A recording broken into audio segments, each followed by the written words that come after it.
Assalamualaikum warahmatullahi wabarakatuh. Balik lagi bersama saya di channel Perisai Nusantara TV. Sahabat-sahabat sekalian, kali ini kita masih akan membahas terkait pernyataan yang kemudian menjadi fitnah dari Deddy Sitorus yang mengatakan bahwa ada utusan khusus yang menemui Deddy Sitorus dan PDIP itu pada tanggal 14 Desember silam yang meminta agar Sekjen DPP PDI Perjuangan Hasto Kristianto dipecat dari PDIP dan jangan memecat Pak Jokowi dan keluarganya. Namun pada kesempatan kali ini kita akan menyimak bagaimana reaksi dari seorang Sylvester Matutina yang notabene juga sebagai ex kader PDIP dan hari ini dekat dengan Pak Jokowi, dan ada pernyataan yang sangat menarik yang disampaikan oleh Bung Sylvester Matutina yang menyatakan bahwa Dedi itu adalah orang yang stres. Dedi Sutrisno. Waduh, waduh, waduh. Kasihan, kasihan. Dan bahkan bahwa Deddy Sitorus itu ketika menyampaikan pernyataan tersebut itu pasti mulutnya bau dan mukanya itu yang waduh. Nah, tak perlu berpanjang lebar. Seperti apa videonya kita simak berikut. Begini Bang, dia memfitnah bahwa ada utusan bertemu mereka, ya kan? Utusan khusus dari Pak Jokowi. Satu, gitu. nggak diperlihatkan videonya, terus nggak diberitahu namanya. Berarti ini apa? Ini kan bohong lagi yang kesekian. Seperti halnya kemarin Koni kita tunggu videonya, ya kan? Ternyata Koni Terong ya. Nah, ya kan? Kita tunggu video. Nah, jadi kita tunggu videonya nggak muncul juga. Jadi sekarang ini sebaiknya supaya jangan menurut saya bikin gaduh yang nggak ada guna, fokus saja mereka di pengadilan Hasto.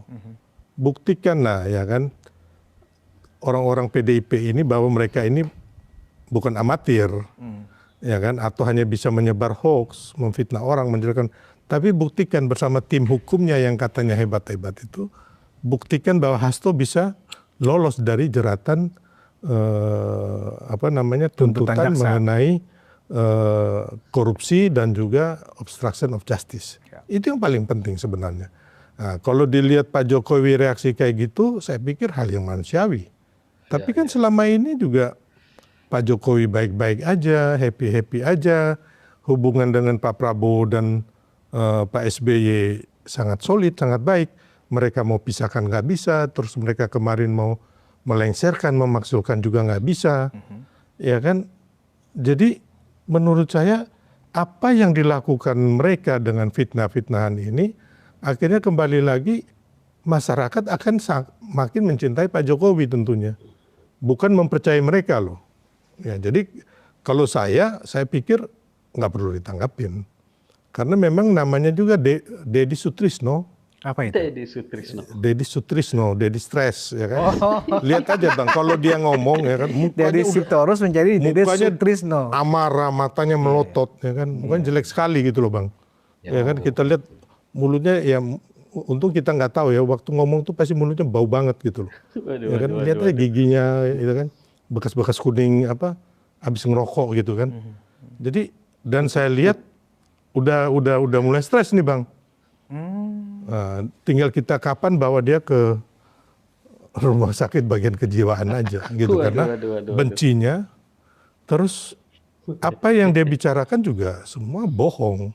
Jadi termasuk omon-omon. Akan ada 9 tersangka dari PDIP kalau Pak Jokowi dipecat itu, Bang Sil anggap itu juga bohong, omon-omon. Oh, kalau itu mungkin mereka merasa, kan begini Bang, selama ini kan di dalam PDIP sendiri ya kan, kita nggak usah ngomong Partai Merah kayak apa, kayak PDIP sendiri sudah terbukti banyak keluaran sebagai alumni dari napi korupsi.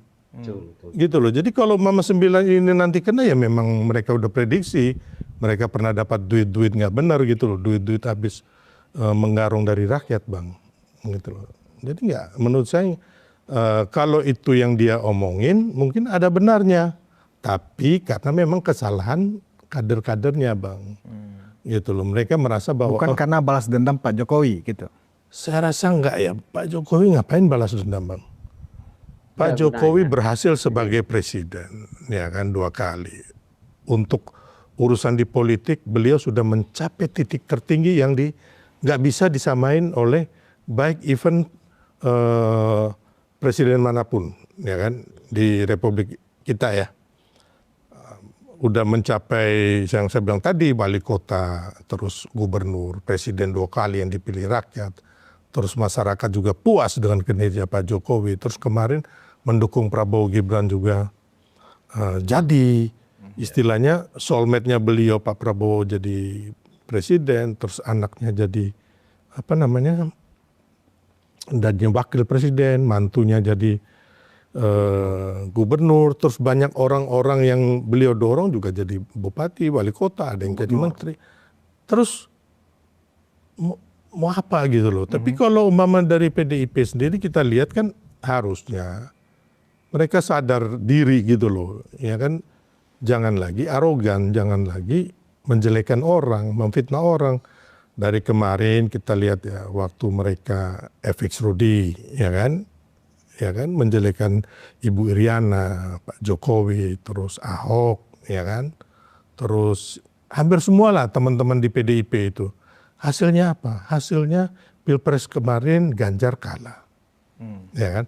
Terus yang kedua Pileg kemarin walaupun mereka juara 1 di legislatif, tapi secara perolehan suara ada penurunan persentasenya, ya kan. Terus kemarin Pilkada, ya kan. Udah diangkatlah Adiana Pitupulu katanya orang hebat, orang jago.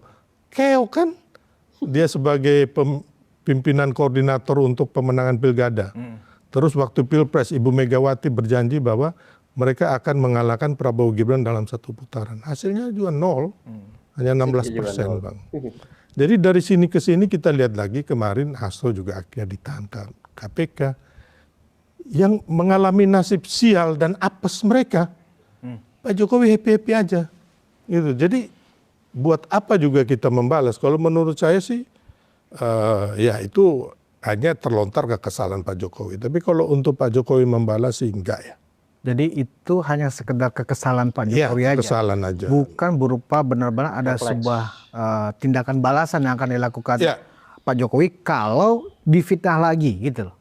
Kan kita teman-teman yang mendukung Pak Jokowi, terus kita udah sering minta Pak Jokowi itu membuat laporan, bahwa membuat laporan karena ini udah keterlaluan juga.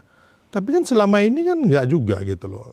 Jadi menurut saya itu hanya insidentil sesaat. Ketika ditanya ya mungkin Bapak juga kesel ya terlontarlah kalimat itu. Tapi kalau menurut saya, sepanjang saya mengetahui kondisinya Pak Jokowi, ya selama ini juga nggak ada pernah sih beliau membuat laporan polisi atau sudah berkoordinasi memanggil sejumlah tim hukum barangkali untuk merumuskan. Enggak, kita udah mencoba berkali-kali untuk mendorong itu.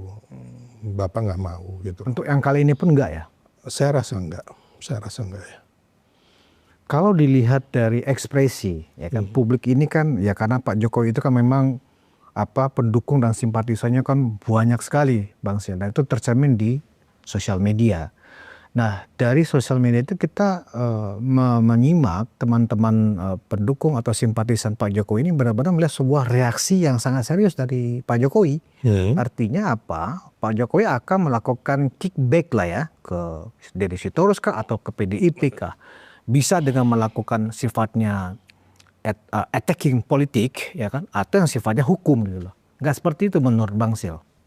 Ya kan gini Bang, selama ini apa yang kalau saya ngobrol dengan Pak Jokowi memberikan prediksi, contohnya masalah 3 periode perpanjangan, ya kan, hampir banyak di sekeliling Pak Jokowi mau Pak Jokowi 3 periode.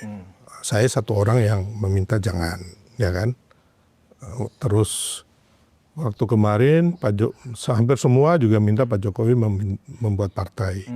Saya juga bilang, Pak mohon maaf ya sebaiknya jangan, biar aja kalau mau bikin partai ini yang muda-muda. Dan terbukti kan apa yang saya diskusikan dengan Pak Jokowi ternyata terjadi gitu loh. Ya kan 3 periode kan itu kan ternyata hanya omon-omon. Ya kan Mbak Puan membantah bahwa belum pernah Pak Jokowi minta 3 3 periode atau perpanjangan. Ya kan? Dan memang tidak ada bukti-bukti orang yang mengkonsolidasikan itu, Bang. Jadi ini kita cerita bahwa ini nggak ada. Sebenarnya masalah 3 periode sama perpanjangan itu, Bang, itu teman-teman DPR yang menginisiasi, itu sebenarnya mereka akan merubah referendum itu agar ya kan undang-undang kita dirubah sehingga mereka juga bisa menjadi calon presiden gitu loh, ya kan, termasuk undang-undang pemilunya, Bang, agar presiden threshold itu bisa 0%. Sebenarnya itu. Kan sudah. Mana? Parliamentary. Oh dulu gitu. Ini saya cerita dulu, Ya. 2019, Bang, kejadian dulu yang orang sampai saat ini meyakini bahwa Pak Jokowi minta 3 periode atau perpanjangan. Tapi sebenarnya tidak. Dan sebenarnya mau dilakukan oleh teman-teman legislatif ini agar mereka juga bisa berselancar supaya bisa jadi calon presiden. Sebenarnya itu. Di balik layarnya, Bang. Nah, jadi saya bilang tadi, apa yang selama ini sering saya diskusi dengan Pak Jokowi, semua kejadiannya sesuai fakta, Bang, gitu loh. Tidak pernah saya ngomong-ngomong omon-omon, ternyata nggak sesuai fakta, berbeda gitu loh. Berbeda dengan saya masih mempunyai apa ya? Ya kayak kemarin waktu pertemuan di Menteng ada 30 teman-teman relawan menginginkan Pak Jokowi membentuk partai. Ya kan? Saya bilang, ya selama ini kalian beranggapan Pak Jokowi mengambil alih Golkar melalui Bahlil. Ngapain lagi kalian suruh Pak Jokowi bikin partai? Kan lucu, Bang. Sedangkan saya selama ini yang mengatakan bahwa ketika dulu Demokrat mau diambil alih Muldoko, termasuk Golkar diambil alih oleh si Bahlil, itu urusan mereka gitu loh, bukan urusannya Pak Jokowi. Bukan atas skenario dari Pak Jokowi yang gitu selama loh. ini ditafsirkan kan seperti itu. Iya. Nah, dan akhirnya kan kayak kemarin teman-teman 30 orang dari 29 semuanya mendukung Pak Jokowi membuat waktu kami makan ya partai. Saya satu orang yang menolak. Dan Pak Jokowi menghargai itu di depan teman-teman. Ya walaupun Bang Silver ini satu suara, tapi saya dengar Bang Silver juga. Gitu, Bang.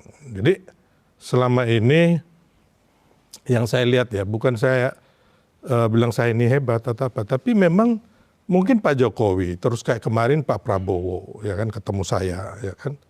Mereka mengetahui bahwa apa yang saya gagas atau apa yang dalam pemikiran saya ketika diskusi itu adalah murni. Bukan dalam rangka saya menjilat mereka untuk yang akhirnya bisa-bisa mencelakakan mereka. Gitu, Bang.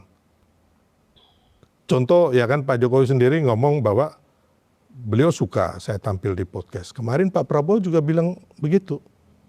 Gitu, Bang. Jadi saya juga suka saya tidak Bang meyakini bahwa Pak Jokowi akan membuat laporan secara hukum lah. Enggak. Belum sampai ke situ ya. Belum. Tapi itu sudah menjadi sinyal sebenarnya untuk juga PDIP harus juga sudah keluar warning lah, setidaknya hanya warning barangkali ya. Ya, tapi menurut saya biarkan saja gitu loh. Kalau ini ya kita tangkis dengan apa ya, data atau fakta ataupun bukti-bukti yang benar. Karena kan rakyat sudah menghukum mereka, Bang. Kan Deddy Sitorus juga mengaku terbuka kalau Pak Jokowi ingin tahu siapa namanya, ya kan? Saya akan ajak nanti ngopi-ngopi katanya. Ngapain ngopi-ngopi sama orang Sutrisno? Abang lihat aja kalau dia ngomong, ya kan matanya melotot, mukanya jelek sekali loh, Bang, itu, Bang. Pak Jokowi nggak akan tertarik gitu? Enggak lah, siapa dia? Siapa dia, Bang, gitu. Ya demi sebuah informasi barangkali memang benar. Jadi tahu kan Pak Jokowi. Ya deh, nggak ada, Bang, Abang. Jadi Sitorus biar saya tahu siapa nama utusan yang ini mengaku. bohong besar. Tipu-tipu, omon-omon. Dan dia ini nothing gitu loh. Ngapain kita mesti urusin beliau, si Deddy gitu loh. Pak Jokowi lebih baik kan urus rakyat, ya kan, ngurus Pak Prabowo, Mas Gibran. Jadi nggak ada gunanya, Bang, ketemu sama orang ini. Lihat aja mukanya, muka stres gitu loh, Bang. Ya kan, penuh kebencian tuh kalau dia ngomong itu, mukanya tuh penuh kebencian, sumpah serapah, ya kan. Mungkin dia ngomong mulutnya bau banget itu, Bang. Itu. Nah, dia juga kan menghasut, bahkan menghasut kepada presiden agar menghindar untuk berkomunikasi lagi dengan Emang siapa Pak Jokowi. Emang siapa dia? Itu nggak akan digubris juga oleh Presiden Prabowo. Ya nggak mungkin lah, jangankan dia, bosnya dia, ya majikannya dia, ya kan mereka ini kan hanya petugas partai atau jongosnya Iya, iya, iya. Megawati Soekarno Putri, ya kan? Itu aja nggak didengar oleh Pak Prabowo dengan Pak Jokowi, mau kau lagi, ya kan? Siapa lu gitu loh? Waduh, waduh, waduh. Dari Sitorus, siapa lo yang mau mengintervensi Prabowo? Yang mau ngajak Pak Jokowi ngopi bareng? Emang ente siapa? Waduh, waduh, sangat menarik dan luar biasa statement yang kemudian disampaikan oleh Bang Sylvester Matutina. Dan ini sangat menarik. Karena memang pada dasarnya Deddy Sitorus ini hanya bertugas menjadi jongosnya Megawati yang kemudian melakukan serangan terhadap Bapak Jokowi dan keluarganya. Jadi sadarlah bahwa omon-omon yang kemudian kau sampaikan hari ini, fitnah yang kau tuduhkan terhadap Pak Jokowi bahwa ada utusan yang kemudian menemui Deddy Sitorus dan PDIP dan meminta agar Hasto Kristianto dipecat dari PDIP dan jangan memecat Pak Jokowi, itu ternyata omon-omon dan itu dibongkar oleh seorang Sylvester Matutina. Nah, bagaimana respon sahabat-sahabat sekalian? Tinggalkan di kolom komentar. Terima kasih. Wallahul muwaffiq ila aqwamit thoriq. Wassalamualaikum warahmatullahi wabarakatuh. Salam waras, salam akal sehat, NKRI harga mati.